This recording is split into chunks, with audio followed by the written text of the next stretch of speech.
evening all. I hope we're all wonderful today. I'm Andrea Simmons and we're here with Evie. Hi Evie. Hi. We're talking to you out there at Australian Anti-Ice Campaign. So we're here today to talk about ice. The show is Let's Talk About Ice. The purpose of the show, guys, is so that we can educate and raise awareness about the dangers of ice. And basically we hope that our experiences can touch others out there and give you some tools that you can work with. If you have loved ones that are in addiction, or perhaps you just want to know what this drug is and what it does, and that it destroys lives. So we're here to, from lived experience myself, and Evie is here to share as well. She's had somebody that she loves very dearly, her son, who has gone through ice addiction, and she's helped him through that. The purpose of this conversation today, again, is to raise awareness and give you tools to be able to help your loved ones and people in your community that you care about, to be able to encourage them and to be able to have a conversation and know what to do when somebody that you love is entrapped in addiction. So we are really, really blessed to have Evie talk to us today, because she has had quite a journey. And it is heart-wrenching, you know, if you're out there and you have a loved one that's going through addiction. I've been the addict, so I can't sympathise as much with the parent, although the aftermath of that fact of what you've actually put your parents through is quite horrific, and your family as well, watching you self-destruct. But as a parent, we help a lot of parents today through our family support, and it is absolutely devastating, to hear some of the stories and the desperation, because, when somebody's entrapped in ice addiction, they don't realise what's going on around them. And, they just need the next 5 minutes of pleasure, and the addiction takes hold of your brain and your whole life and your whole body, and you really you're not aware, what's going on around you, Evie. And it's not till after, Michael and myself and others who have recovered from ice addiction, which is a very small percentage, by the way, of people who embark on a journey on ice. A very small percentage actually come out of that entrapment and recover, and not without scars, by the way, but they can recover. So if you have a loved one in addiction, I don't want you to lose hope, because there always is hope. And we want to do our best to be here for you, and to empower you with our experience and what worked and what didn't work, in hope that you might be able to, gain some knowledge and out of that. So, like I said, we're really, really blessed that Evie, wanted to share with you some of her journey and, to empower you. So thank you, Evie, for being on the show. Sure. Thanks very much. So you have one son, or how I've many got kids? 2 sons and 1 daughter. Yep. Yeah. And how old are your kids? Like, are they? One's grown up? 49, 35 and 39. And my son who was an addict. Yeah. Yes. So when did it's your younger son that became entrapped in addiction? The middle one. The middle one. And the other 2, do they ever touch on drugs? No, everything's fine. So, it's not, you look like a good mum, and you probably brought your kids up all the same. Yes. The same morals and discipline and, loving them all the same. And so, ice doesn't discriminate, guys. It's not because, you're from a lower social economic family, or because you're living in the streets, or because your dad's an alcoholic, or anything like that. It can happen to anybody. And your son, was a victim, I guess, or embarked on that journey. He made those choices, but he embarked on that journey. Why, Evie? I know, he came from a good home. The parents were all clean, nothing to do with drugs. Yeah. But he went to London, and being there, somebody offered him recreational pills to have a good time when they go clubbing. And that's what started it. And became out of control. And then back in Adelaide, when we brought him back, he was introduced to ice, and things got bad, but then he got cleaned up. Yeah. I helped him clean up, and then for 9-10 years he was clean. But then he met this person. They went to Melbourne for a job, and the breakup and the aneurysm. He had an aneurysm first, and the breakup of the relationship, and he was too sad, and he felt like he had to have something, and he went straight into ice after having an aneurysm, which nearly killed him. Yeah.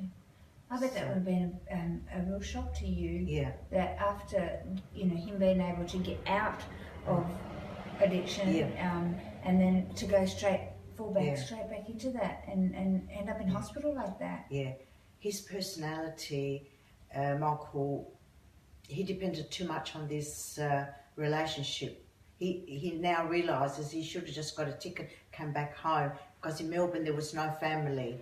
I wasn't there. Yeah. But as soon as those things started happening, I kept flying to Melbourne. Yeah.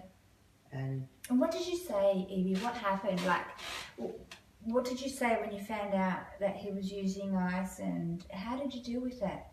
it was very hard. He said, no, it's all right, I'm not taking it, sort of thing. But I saw how he looked, and all the pile of bills there. It was pretty bad. It was bad. But then when we got him back in Adelaide, he continued, and I said, well, it's going to be death, or the cleanup. You lose completely everybody, your siblings as well.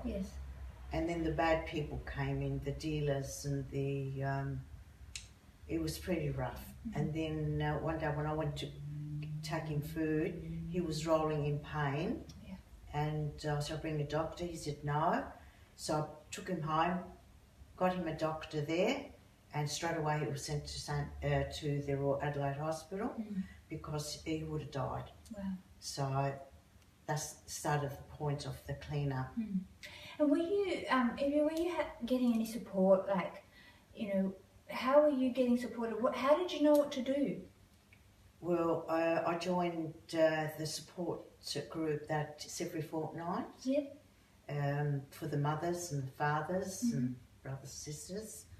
And fortnightly I went there, and also I knew some people which I could ring up and cry. And that's how I did it. And then I got so upset going down there and seeing all those bad people and rough ones, and with the police and whatever. So I got him an appointment with a drug and alcohol doctor, which he missed the first one. I went to pick him up.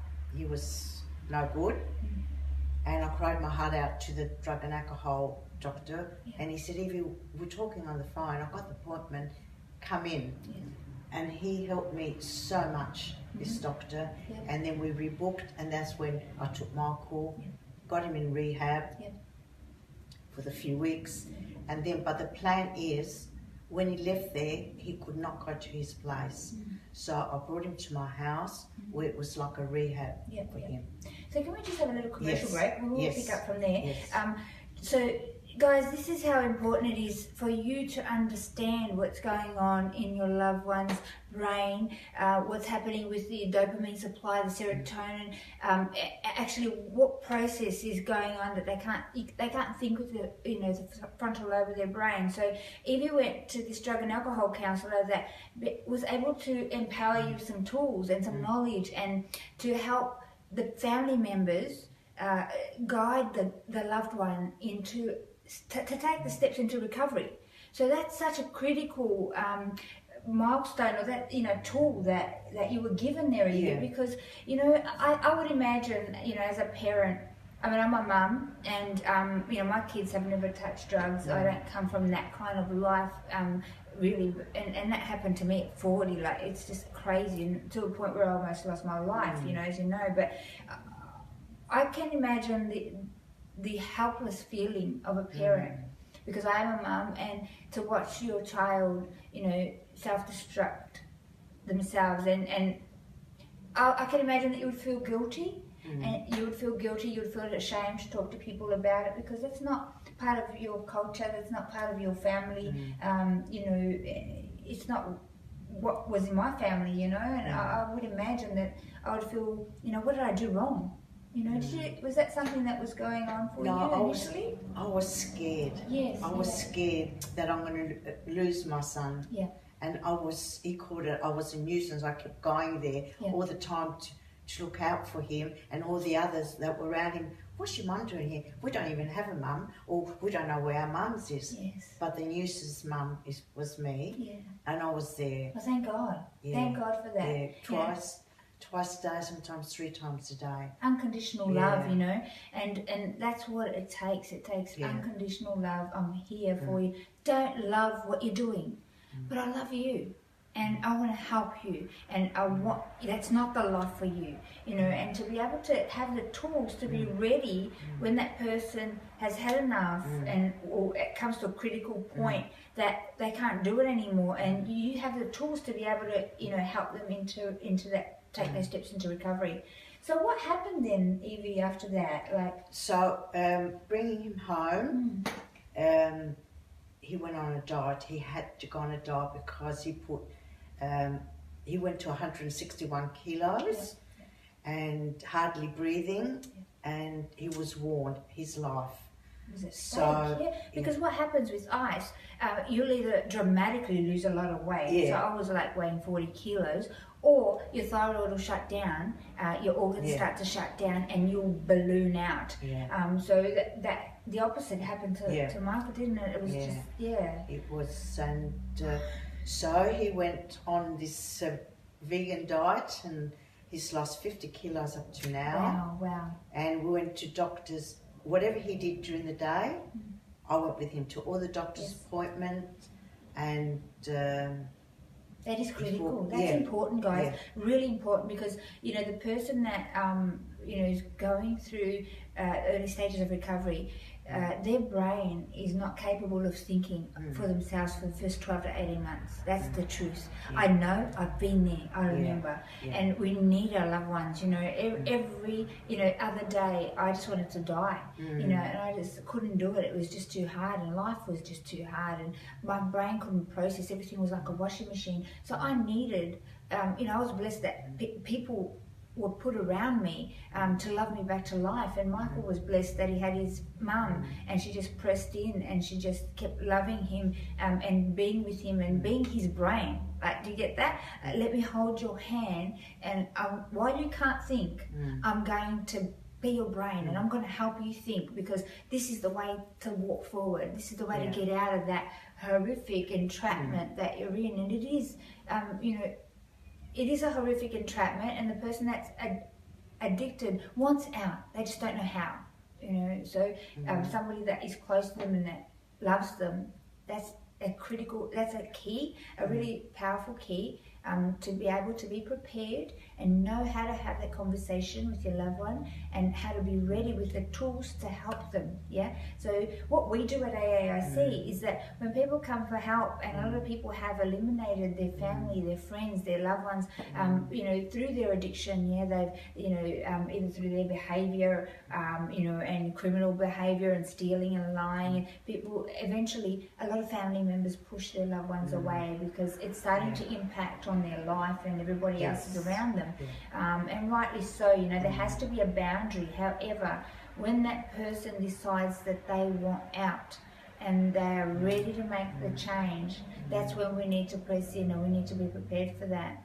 So parents out there, family members that have loved ones in addiction, you know, I urge you, you know, be prepared. You know, you can contact our office if you don't know what to do. We have a care team. We're really happy to give you resources, and that number is 0756656063. You can also contact our family support line, and that's all clinical counsellors and psychologists that give up their time. They're drug and alcohol counsellors as well, that give up their time to help and to empower families out there to be able to have the tools to create a pathway for their loved ones, yeah? And then, you know, the people like Michael and myself and other people who've walked out of addiction and into recovery, we are there also to help and to have that first point of conversation with somebody that might be in addiction, that is thinking of or contemplating change, yeah? So what we do then, we encourage the families to help their loved one go into a framework of support, and what that looks like, it's a tripod system around that person. So they have a buddy. In Evie's case, she was Michael's buddy. She pressed in. You know, I had my friend Mark, and he called me every day and he said, "Oh, Andrea, come on, let's go. I don't want to. I want to die today, Mark." And he'd say, "Not today, Andrea. Today we're going to go and walk on the beach. Or we're going to go and help, you know, Mrs. Jones over there. And I don't want to. I know you don't want to, and I know you don't feel good today, but we're going to do that, okay?" And it's pressing in and being there until the dopamine levels and the brain chemicals started, and you know, and the transporters and the receptors started to produce dopamine, and you started having some sort of feeling again, and the brain started processing, and that takes a long time, guys. So that the love and the support, you know, my hat goes off to you, Evie, because you know, it's a long process and it's heart-wrenching, you know, because you just want them to, come on, you should be able to do this on your own, you know, you're an adult. I mean, Michael was a professional, you know. That's right, he was a professional, he's got his degrees, but he's all working for it now, back to it. But it was good, he woke up, he saw me, even though we had our little arguments. Walking the dog, let's go to the park, Mum. I'll sit in the car, Michael, you walk the dog. Yes. And he walked the dog and he'd come back in the car. But then all the siblings came back too, and it was good. It was good. That's amazing. Yeah. So how did you recognise, Evie, signs? Because I would imagine if you're not like drug users in your family, and the other siblings have never used drugs, how did you recognise that there was a problem? I suppose I was told. He did tell me. He came and confessed, he told me, and he said no more, but then he went out of control. And I was told to back off, but I'll go home and then I just sit there. I couldn't. I had to go back the next day to see if he's got food. Yes. And lo and behold, of course, he didn't have food, and so that's what happened. Yeah. But it's all good now. So he came to you and he said, "Mum, I have a problem with drugs." Yeah. Well, we saw it. You can see it. And how could you see it? Like, I just want to clarify for people out there who might be, you know, thinking maybe my loved one might be using drugs, or specifically ice, because that is the drug out there on the street today. You don't find a lot of speed, you don't find a lot of heroin. Ice is easy to make, it's cheap, and the addictive nature of this drug it's more addictive than any other drug out there, because of what it does to the frontal lobe of the brain, and people, you know, it's like air, you know, to an addict, and they can't stop using, you know, and you know, the process of getting off that is, you know, pretty horrific, in terms of recovery, you know, the depression, anxiety, psychosis, paranoia, and, you know, it's pretty harsh. So you could see that he had a problem. Also, I mean, never having any money. Yes. Yeah. No money. Yeah. And said bills were. Oh my God, the bills were unbelievable. Yeah. And was he like alienating? Did he push the family away? Or? Well, when I was with him, he's always sleeping in a chair. Like if it's Mother's Day or somebody's birthday, Michael, you have to come up. I'll pick you up and we'll go there. Yeah. I'll pick him up. Yeah, he's half asleep, sort of thing. We'll get there, 1 minute he's all right, and the next minute's full asleep. Because out all night, and then during the day, we have a family function. He was sleeping. And did he continue his work? No, he wasn't working. Once he had the aneurysm, and went on to 4 drugs now. Hasn't worked for 3.5 years. 2 he's got cleaned now, and is all for it, going to work and and doing the ICE campaign. Yeah, that's awesome. That's amazing. Yeah. So Michael's got a heart to really raise awareness about the dangers of this drug. You know, he was using, and he had a brain aneurysm. Like, he should have been dead, and he had an operation, and he still used. Like, that's how highly addictive. It doesn't make any logical sense. You know, anybody would say, well, what an idiot, really. Why didn't he just stop? And you can't. That's the truth. You can't. It's extremely difficult to get off the cycle. And so we recommend, if you can, get into a detox and a rehab. If you're out there and you're in addiction, ice addiction, detox is the easiest way to do it. You go into detox. There's some fantastic services out there. We have the Salvation Army, Turning Points, Munya, Adele. We have so many different services that, and we have resources on our webpage. If you'd like to go to www.australianantiicecampaign.org.au, we have a Get Help section there. Or if you'd like to call the office, if there's some further help that you'd like that is not listed there, we're always keen to have a chat. Our care team's there to help, and that number is 075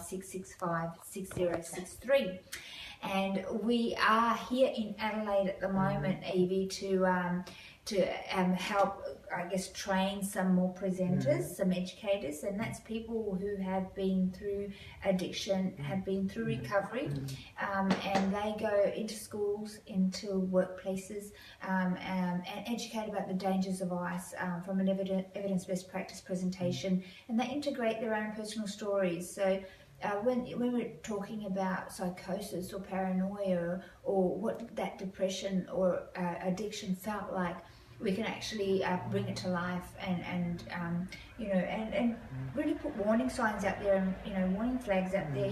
It's not something that you want to experience. It's not fun, and it's you have lifelong scars from that. And so slowly, you can rebuild your life, but Michael has that scar on the back of his head from his aneurysm, and he spent quite a few years out of this world, so to speak, and now recovering again. So it doesn't have to be like that, guys. And if you're out there and you're thinking you can use ice recreationally, there is no recreational ice use. No. Doesn't exist, does it, Evie, as Michael has experienced. So what are you doing now here in Adelaide in terms, you want to talk to the people at home about your involvement in AARC and your group of people that you help? And well, people have rang me because we were in the paper, and the sad mothers in Melbourne have rang me, and a few mothers from here, and they want to know how to go about it, and my story. Yes. And it sort of helped them, a few things that I said. Yes. And it does. yes, it really does, because you've been through it, and you can say, I've tried that didn't work, but this worked. What about if you try this? And that is what I'm talking about. That's lived experience tools. Nothing, you can't buy that. So we encourage you out there that if you have a loved one in addiction, please plug in to a family support group or to some help. It is important. It's nothing to be shameful about. A lot of people are going through that at the moment. Our aim at AARC is to reduce. We don't want to see people get on this drug. The likelihood that they're going to come out the other end is extremely low. So we want to raise awareness and say, not even once. It's not worth it. You will destroy a good part of your life if you come out. So we're really proud to be able to be working with Evie here in Adelaide and Michael and a whole group of people who are coming on board to roll out this education in Adelaide and family support groups throughout Adelaide. So if you're from Adelaide and you're thinking, this might, or know somebody from Adelaide, thinking that this might be something that you could help out with at a volunteer capacity, either within the office, or with some resources, or with family support, or you're somebody that's been through addiction and you've recovered more than 12 months and you're interested in being trained as a presenter, we can interview you. So you can get in touch with us again. That number is 0756656063. That's the head office number, and we can then process your volunteer paperwork and pass that along to our Adelaide team. And we're really looking forward to being of impact here in Adelaide. We're also working up in Cairns and Melbourne, so we're doing a little bit of work in different states. But this is definitely, there's a big need out there, guys. And how can we tell somebody don't do that if you haven't done it? We can actually speak from lived experience, and all our hearts are the same. We don't want that person or people out there to go through this, addiction, not as a family member or not even as an addict. It's not something that you want to be able to go through. You just don't want to go through that, So is there anything else like that you'd like to mention at home for the families that are watching? Well, the main thing is to be there for them. You don't shut them out, you don't shut the doors, and just be a mum nuisance. Yeah. No, you have to be there for them. You have to be there for them. We're a good nuisance, because we've had mums, that their sons work with us as well in Gold Coast, and they wrote with lipstick on their sons' windows, and peeked in their house windows to make sure they were still alive, and their sons would be going, "Go away," because they don't understand that their life is at risk. Right. And as a parent, as a loved one, you love them. Of course, you need to be cautious, because although that's your child and you love them and you want to help them, they are entrapped in addiction, and the serotonin levels are down. Serotonin is a chemical in your brain that stabilizes you. When it's out of whack, when it's depleted, anger and violence and aggression breaks out quite easily. And so with the psychosis and the paranoia that comes out, on the other side, that coupled together can be really dangerous. So you do need to take caution, and you do need to, have an exit plan and be prepared. That is your loved one in there, but they are under influences, Yes. So you do need to be tactful on how that conversation rolls out and when, and be aware that they can outburst, in anger, and I'm not saying that to scare you, but you just need to be prepared that can happen, and that what do you do?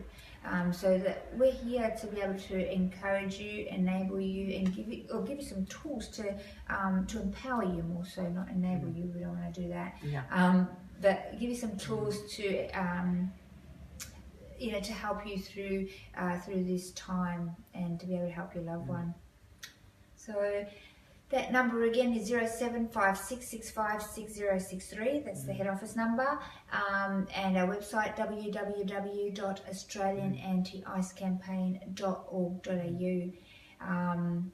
So at the moment here, we are looking for, in Adelaide, we're looking for some volunteers that head off in the office here. Yes. To help Evie with the calls and the family support. We're happy to provide training. Our partners, Optimal Health Group, do all the dual diagnosis training and brief intervention training as well within communities, and they train all our presenters as well. So there is a series of steps that a presenter or an educator needs to take. The first one is that they need to be clean for 12 months or more, and they need to have gone through a rehab, whether it's live-in or rehab externally, but work through the issues underlying, because it is something that you have to work on forever. When you're an addict, you need to keep keep doing the work. Let's put it that way. That's what we call it. Keep going to your group therapy. You have a buddy, and an AOD counsellor. So, and you just keep tabs on yourself, because you can be an addict and channel it in a positive direction, but then go extreme that way. So you've got to keep balance and check on yourself, and the best people to help you out with that are the people that love you and the people around you that hey, have a look at this or have a look at that, and to love you through that. Yes. So you have one group here that you meet regularly in Adelaide? Yeah, every fortnight. It's just down the road actually where I live. And is that like CBD, Adelaide, Central in the CBD? It's Ovingham. Again, sorry? It's Ovingham. Ovingham, so... Yeah. Actually, no, it's Brompton. It's Brompton. Okay. It's just the next level down. It's Brompton. So Evie does run a family support group with the help of Optimal Health Group as well. So we'll have tools and live streaming that comes in to be able to give you some teachings. So if you're in the Brompton area, please get in touch. We do have contact numbers on our webpage for Adelaide office and all the other state offices as well. So www.australianantiicecampaign.org.au. So Evie's happy to to encourage parents and families through her experience. And Evie, don't forget our t-shirts. Yes. I didn't get a chance to put it on, guys, but we have got these on our website. Yes. So did you get yours? Yes. Yeah, awesome. I didn't get a chance to put it on. It's freezing over here, guys, so I'm like rugged up. I'm from the Gold Coast.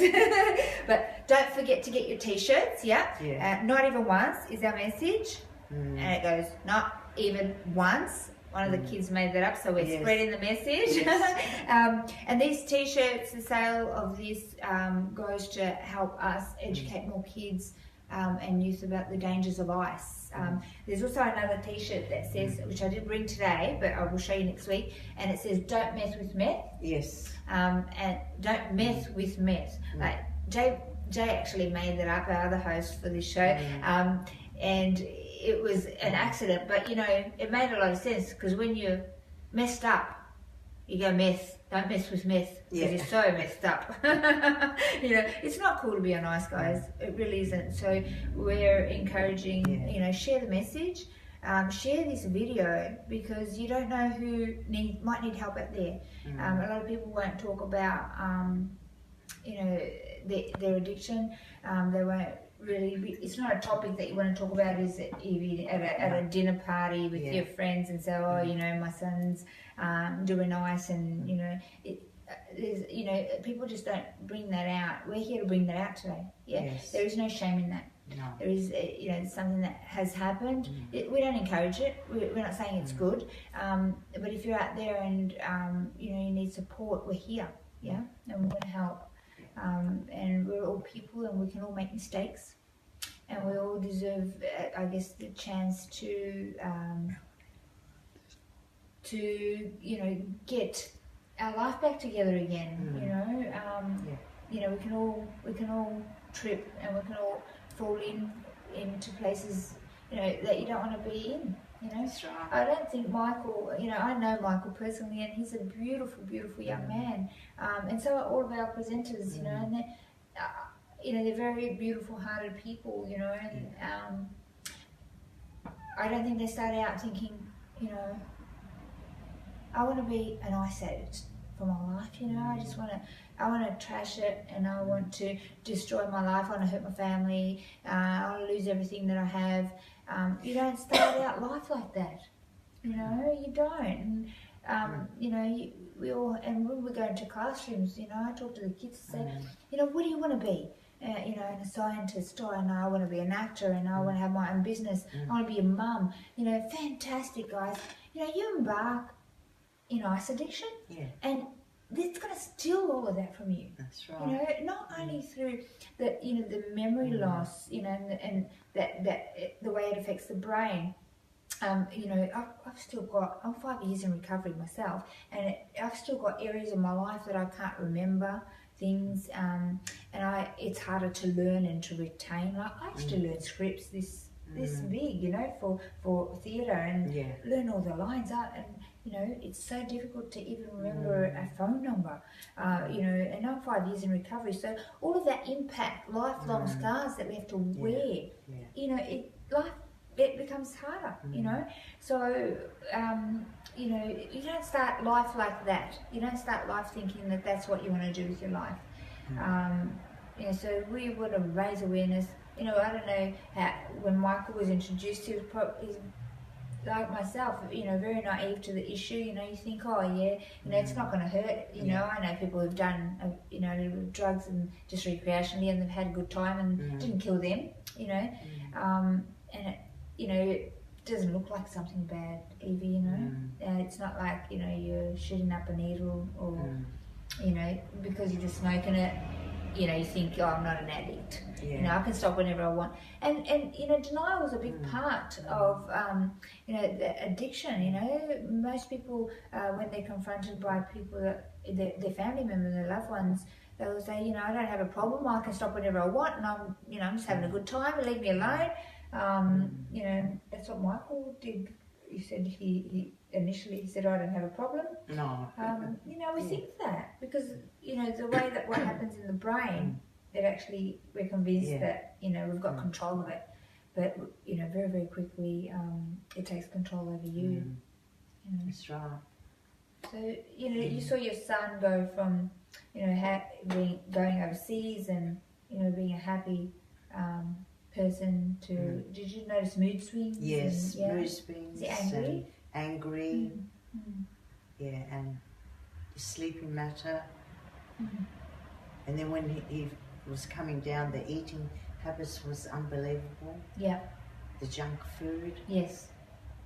Of chocolate. Of chocolates, lollies, jelly babies. You know why that happens, right? Because you know, when you're on ice, you don't eat, drink, sleep, you know, and your body's so malnutrition. And when you crash, when you sleep and you wake up from that sleep, your body's starving, you know, and every part of your body wants as much as it can get in, and it craves sugar specifically, you know, and the junk, and because it just wants to store, because it knows that you know, you're not giving it very soon again, you're not giving it for a certain amount of days, so it wants to store as much as it can, and for some reason it craves that sugar and wants to go through blocks of chocolate, you know, and that's right. Which is not good for you in itself. So how's Michael doing now? Very well. He's doing too much, actually. Too much. And I said, you're doing too much, Michael. If you cut down a little bit, otherwise something's going to go down. And you know what it is? It's the household. You're living a mess. But otherwise, no, he's doing the right thing. Because he's busy, He's very busy. He's working again. He's got his life back on track. And he's on a tripod system of support. He's got a buddy, and he goes to group therapy. He sees his AOD counsellor. Keeps tabs on himself. You know, we at ARC we do regular drug tests as well, and on everybody that works. We're a family and we work together. That's right. And we just keep each other on track, you know. But yeah, once you've been to hell, you've come out, you don't want to go back there. And you do whatever it takes. You know, you do the work that it takes to stay out of hell. You know, because it can. Second time around, I don't know. Michael went back. I relapsed as well, and the second time round was, you know, 10 times worse. You know, and you know, it appears I've lost 3 people this year, you know, within that I've been, you know, known of, not personally helping, but known of through ice addiction. You know, their body gives way, heart gives way, you know, and psychosis, suicide, you know, and they weren't quite ready to embark and change, you know. But, so it can, you know, we often in the classrooms or in workshops talk to people and say, you know, that if you keep going down that journey and that road in ice addiction, the end result that you're going to get is just 3 major things. You're either going to end up with mental health issues permanently in a mental health institute, you know, or seriously, you know, ill with kidney issues or heart issues. You're going to end up in prison, or dead. You know, and trust me, it's a hamburger with a lot. You know, you can't think it won't happen to you, that you're just going to have a little bit of a smoke, or That's right, yeah. you know, have a little bit, have you know, meth tablet, and it won't happen to you because you will have it in control because you're different. Yes. No. We're all made the same. We all have vascular systems. We all have blood pumping in. Our brains have dopamine, have serotonin. You know, even though we're different souls and we have, you know, we're up in different environment, we're still the machine is the same. And this chemical that comes in that's got acetone, Drano, like, you know, it's got chemicals in there that you wouldn't put in your body. You know, some of the girls that I was training back on the Gold Coast this week, you know, they just saw the workshop presentation, and they were like in shock, you know, that some of the chemicals, you know, that they put in their body. And some of them have been clean for 4 years, and they said, no wonder, you know, my memory, no wonder my kidneys, and, you know, had all this issue. They had no idea. 4 years in recovery, they had no idea of what actually is in ice and the different forms it comes in. You know, today they lace marijuana with ice. Now we've had people go into mental health hospitals because they thought they were just smoking marijuana, and it was actually laced with ice. And they're doing that out there so that they can have repeat business. You know, you're addicted, you come back more often. In a minute they say to you, oh no, we don't have any more of that, that was some special stuff, but we do have this. And you smoke it and it's the same, and you've already embarked on ice, and your frontal lobe in your brain is not working. So where you make logic, rational decisions, and that's what you use your frontal lobe for, that's not working.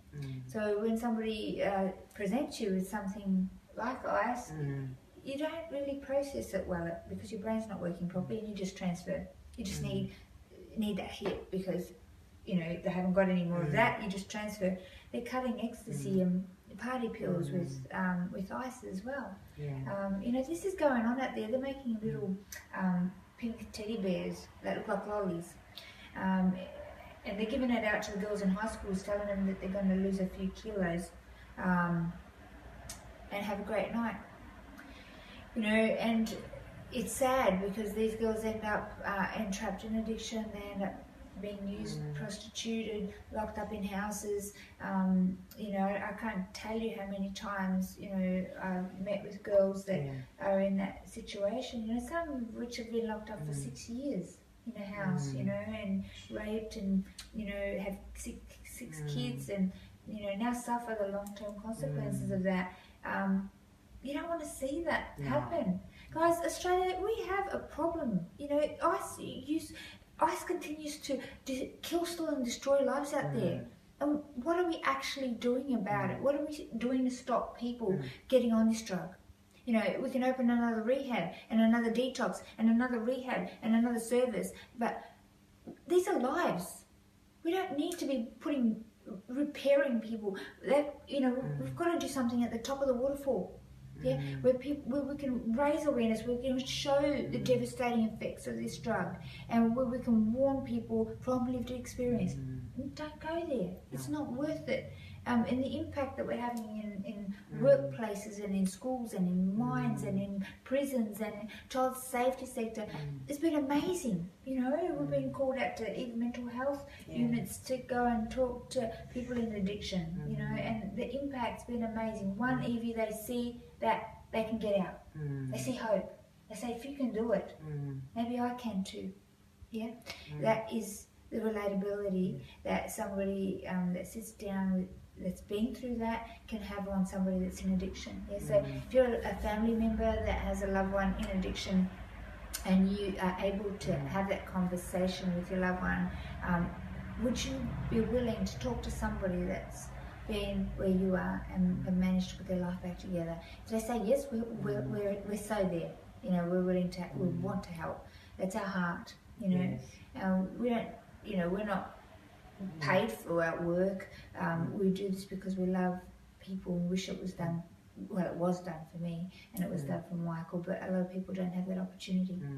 So we're going to be here to help families as well. Yes. Is there anything else that you wanted to add about the families out there? Like any tools that you can think of, things that worked for you or when you were trying to help? No, I think I said it all, but the main thing is you don't shut them out, and you have to be there when they come out of the clinic or detoxing. Yes. You've got to have a plan. Yes. If you don't have that plan, they'll just go straight back into it. Yeah. You've got to be there with it for them. Absolutely. The whole time. Yeah, and it's important to have a plan. Even if your loved one's not ready for change yet, you get ready. You get ready and you arm yourself with the tools to put a plan in place. Because remember, when they come to the end of themselves and they're cornered and they don't have another way out, you can reach out and say, I have a plan, and help them step into recovery. So it is critical. Get help now. Yeah. Yes. Awesome. So I think we're going to wrap up today. Do you have any questions? Glenn, we've got Glenn behind the camera today, so we're in Adelaide, no tripod, no banner, except for our t-shirt, Not Even Once t-shirt. Yes. You can get yours online, at www.australianantiicecampaign.org.au, and all the funding for the sales of these go to help us with resources and to help with training and to get, our presenters have to go, get t-shirts, they have to go into pay, to get petrol, to go to the schools, they have to hand out wristbands and pocket cards with resources on there for the kids. That we have to buy them laptops to be able to tap in the overhead presentation and HDMI cables and clickers and unfortunately we need resources to be able to help people out there. So sale of all of these t-shirts. We also have a brand called Neo, Not Even Once, so that's also on our website, and Don't Mess with Meth. So that's a bit of a fun one, not so fun when you're on meth, but Don't Mess with Meth. No. Gives the message, and people tend to look at that t-shirt, and we're here to raise awareness and educate people on the dangers of ice. Well, there's one, I won't say the surname, but Melanie has commented that her daughter, she's had her in early recovery and she just didn't know about the 12 to 18 months and was saying to her daughter, go and get a job. Go and do something, get out of bed. Yeah. So I think you've got to really reiterate that you've got to be gentle and with these people in early recovery. Yes, Melanie, I think I remember in the early stages of recovery, for at least 6-8 months, I just wanted to die. I really did. I'd wake up and I'd go out to them, I can't do this, and I just couldn't process. Everything was jumbled in my brain. I'd try and think and sort things out and what I had to do today. Some days were a little bit better than others, but I would try and I got to get my life together, man. I'm 42 years old. Like I've, kick my butt up, myself in the butt and go, get up. And then, I'll try and, get things together and lined up, and then I lose track of time and I'd lose my appointments, and then I get depression would kick in, and then, paranoia would kick in, and I'd think, I can't do this is too hard, and look at all the mess that I've made behind me that I had to clean up, which was horrific. Like I had bills, I had people chasing me for money, I had relationship issues with my kids and my family members, I had hurt so many people, along the way, and I had such a mess to clean up. And I can honestly say I think I cried for the first year, and every part of physically as well, that's just emotionally there that I'm talking, but physically every part of my body hurt for months and months on end, my muscles, I was exhausted, I had been out for 2 years, and I was absolutely exhausted, depleted. I remember going to the doctors, and it was like my glands would come up, and it was like I was going to get sick, like a flu or something. I wouldn't quite get a flu, but I was in bed like exhausted, like I was getting a flu, but I didn't actually get sniffles, or I didn't actually get a flu, and I'd be in and out of the doctors, and he would say it's like almost like you got glandular fever, but you don't. This is what ice is throwing your body out, And then every other second week I'd end up in the hospital on 2 drips because of the kidneys, you know, because ice affected my kidneys and my liver. They were enlarged. They thought I had cancer in there, and they came down to the fact that, you know, it was ice, you know, had damage, and it was just so draining, you know. But the neurological pathways in your brain, they have to be rebuilt. You know, you destroy those. The receptors, transporters that pop out the dopamine, the levels of the serotonin, it has to rebalance. That takes 12 to 18 months. And, you know, just got to be gentle and encourage them. You know, I think what helped me a lot was to laugh, you know, to laugh a lot. Even though I wasn't feeling much joy, my friends that were around me tried to keep, you know, music and try and keep things fun and, you know, to make me laugh and, you know, to walk on the beach and do things that I used to like, yeah. So they tapped into what I used to like, and they just kept doing it until I started feeling again. So, you know, that was a huge part of my recovery.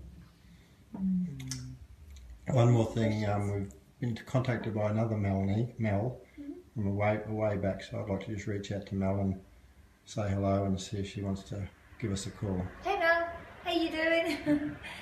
I hope that this has been informative for you out there today, and I ask that you please share this video.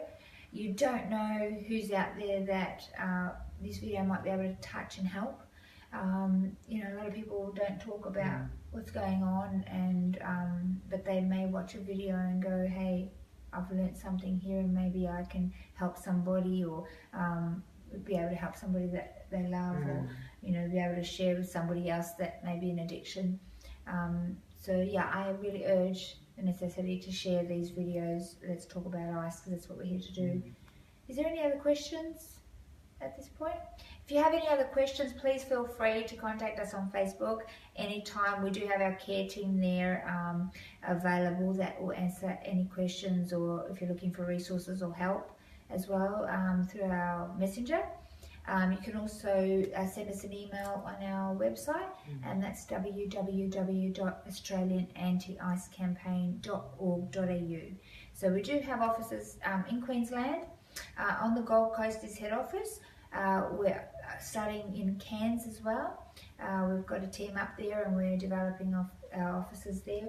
We work in Adelaide here as well, and in Victoria. So, you know, if you're out there and you want to volunteer some time, or you think you can help, whether it's with printing, donating some resources or prizes for raffles that we run and to raise funds, or you need help, you know, please contact us on our webpage, and we're there for you. Yeah.